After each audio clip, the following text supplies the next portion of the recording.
My name is Mica Moore, and I'm the sports ambassador for ideaXme. Who are you? I'm David Grevemberg. I'm the Chief Executive Officer of the Commonwealth Games Federation.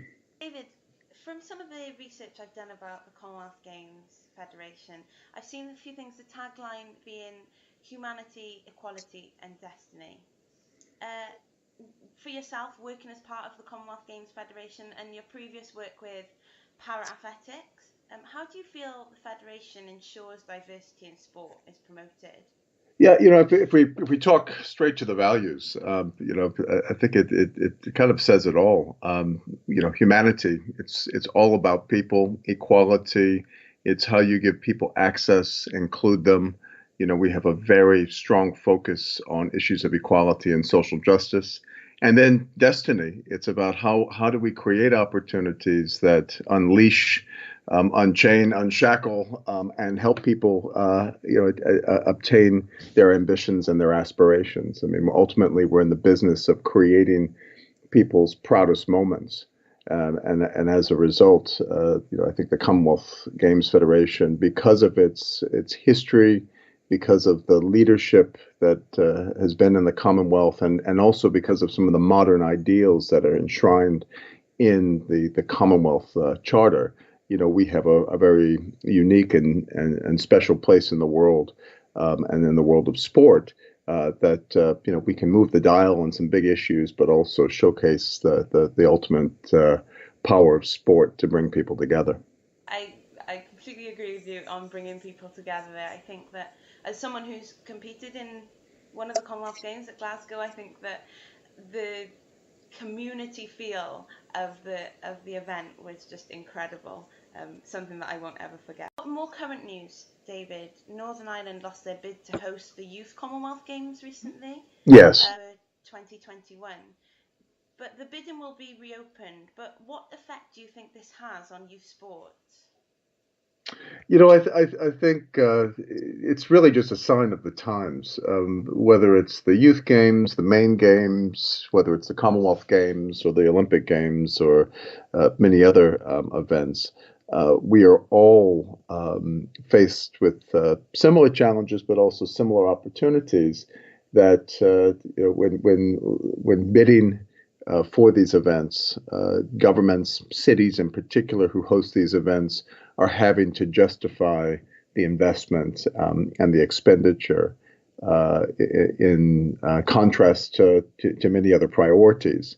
And so we are being forced to really understand the politics and the priorities of cities, probably more than ever, to make sure that our events actually have an impact. And it really comes down to making sure that we're in the right place at the right time for the right reasons and working with the right people.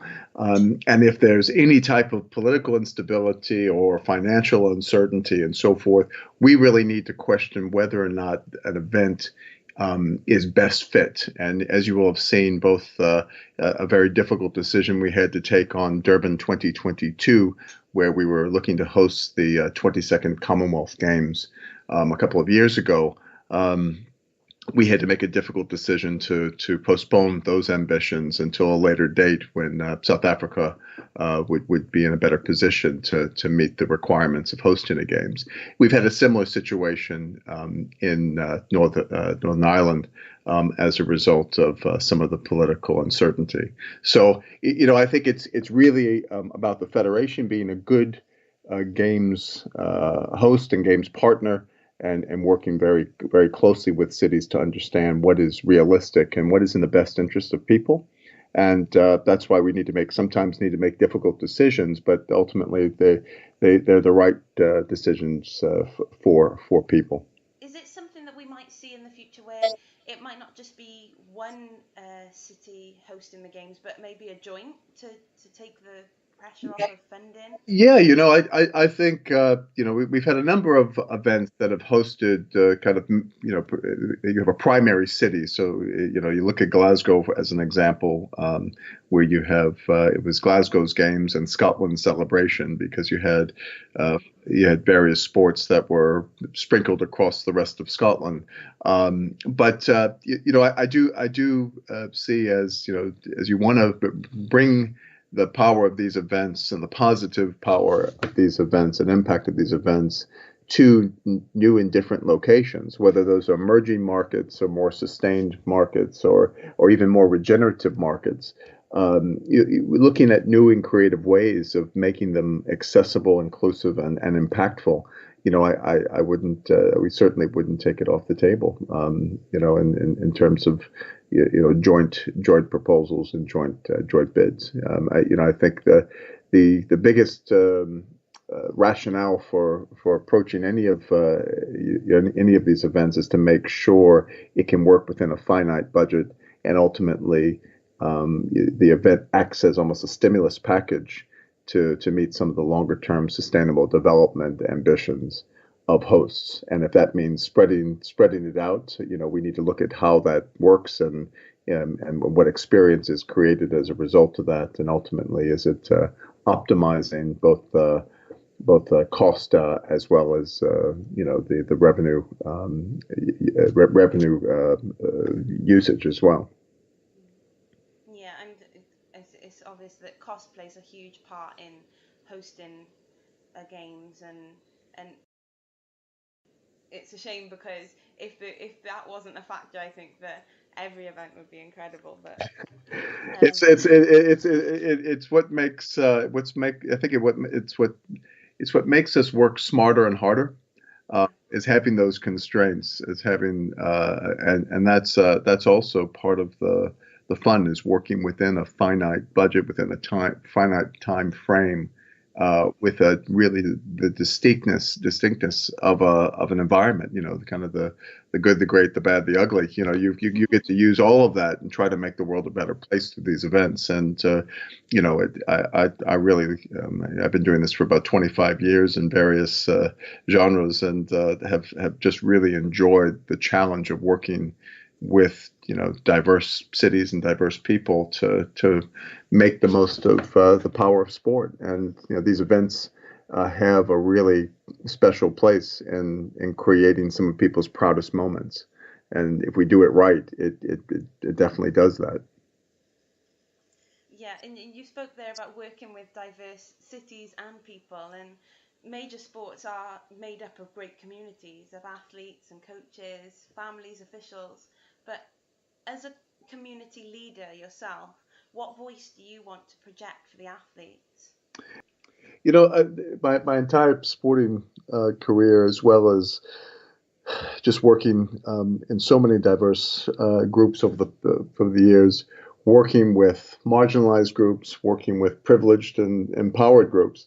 One of the things that I've always tried to challenge people, whether that was as a board member, as a sport manager, or as a coach or athlete, was to be true to yourself, but also stand behind a belief, a purpose, a cause.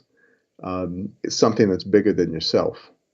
And I think in this day and age, the way that the sport industry has gone in many respects, there has been a tendency for myopic focus on just the high performance element.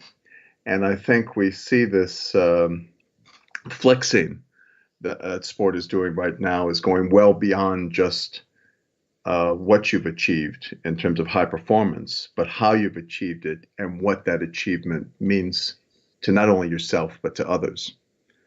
And so helping and supporting athletes to be bigger than themselves, to be bigger than their performance, to share the impact of their performance with others, and to ensure that their performance has impact, not only on the field of play, but in whatever cause or whatever community that they represent. And I think in this day and age, there's a lot of controversy around things like athlete activism and so forth. And it's not just this day and age. It's been around for many, many years.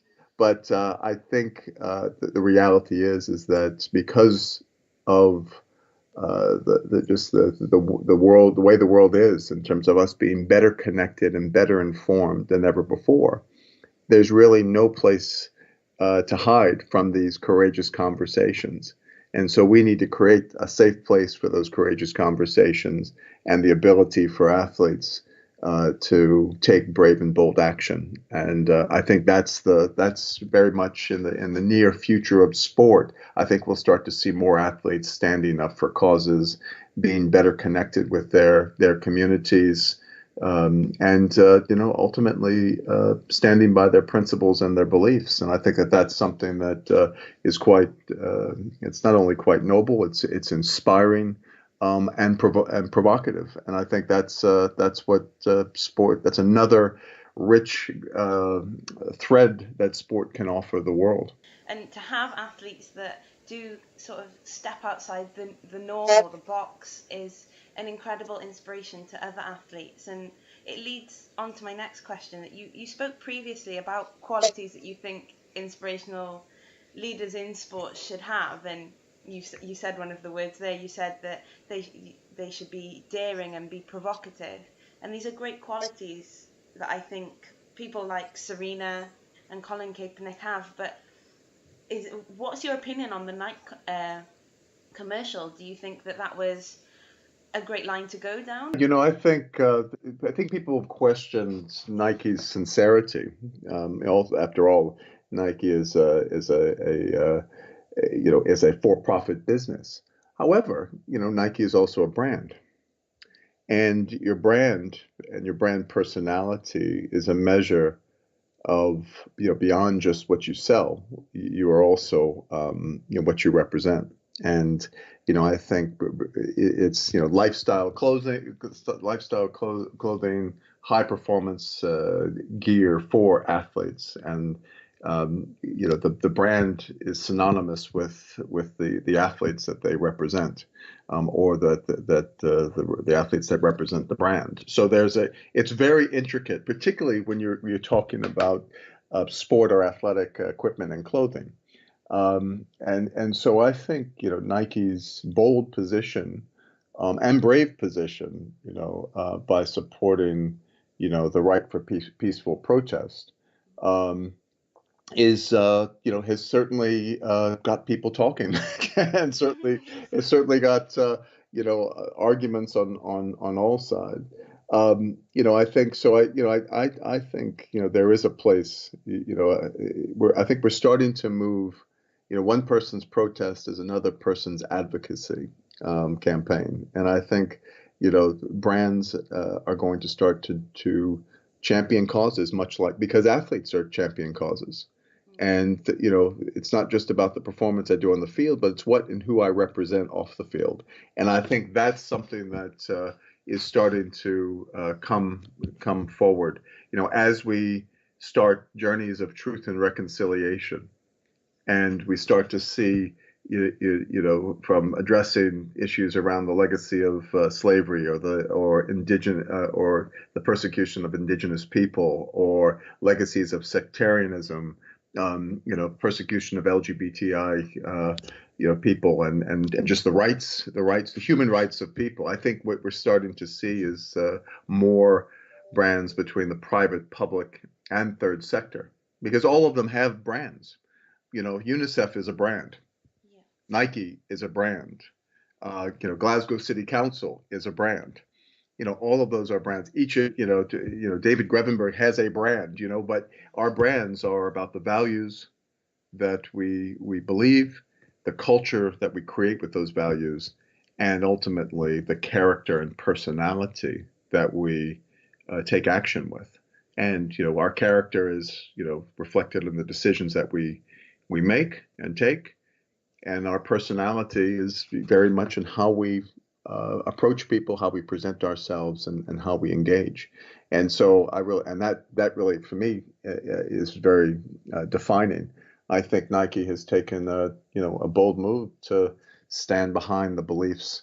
And yes, they may have profited because people believed in what they had to say. So I think that's beyond philanthropy. That's beyond corporate social responsibility. That is, I think, about trying to create a shared value proposition that may be provocative, and some people may feel that that's not the place, or they don't believe in the cause, or they're adamantly against that. But that's one person's prerogative. That's the beauty of the respect, protection, and promotion of human rights, the right for self-determination and belief, and as well as the right to protest. I think all of that is it's becoming more and more intertwined, and I think this is just probably the start of many such campaigns, probably big and small, powerful and maybe a bit softer, But I think it's really a sign of the times, and actually will be quite interesting and exciting to watch how these debates and these discussions continue to unfold. And to be quite honest, I think they're necessary, because we've been silent for a long time on a lot of these, I would say, necessary conversations. Well, yes, exactly. I agree. And I think that you said it is a sign of the times, and times are changing, and it's great to see that sport is involved in those changes as well. And as the Commonwealth Games Chief Executive, one of your roles is to oversee public relations and commercial aspects. Yeah, I think it's quite interesting. I think we're not looking for shock effect. We're looking for just for the sake. And not saying that Nike has done that, but I think it was shocking to many.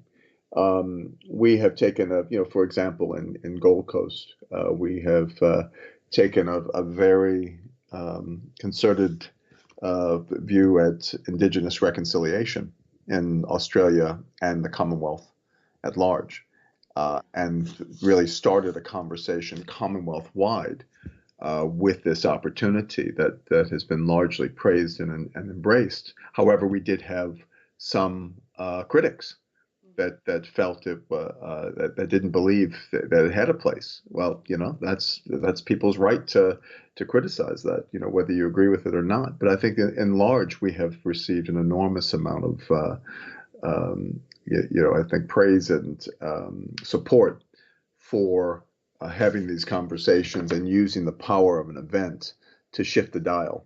We've seen a number of athletes that have come forward and felt that the Games has been a great platform for discussing, sexual orientation or sexual identification, and whether it's transgender or gay rights or you name it, and where history has positioned us now, and where do we want to go from here.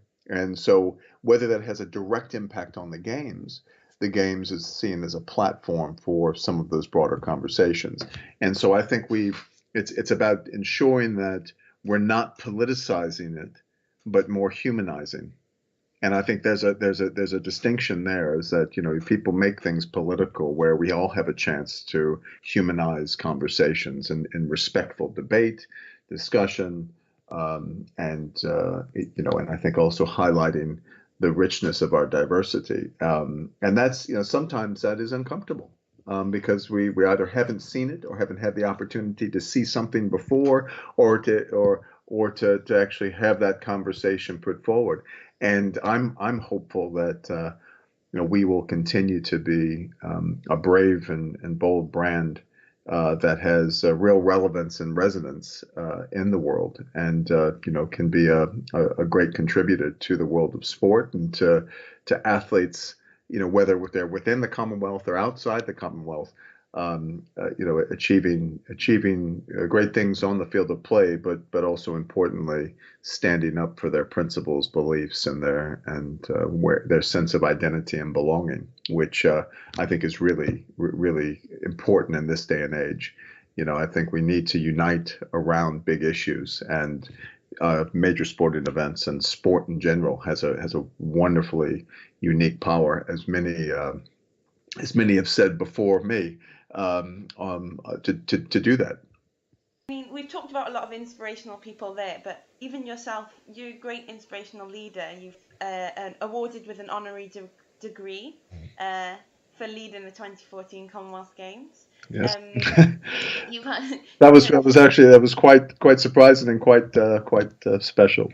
Yeah, and it was something that stood out to me when I was reading, because it shows that people understand how great of a leader you are, and I'm sure you've had many experiences and many helpful words along the way.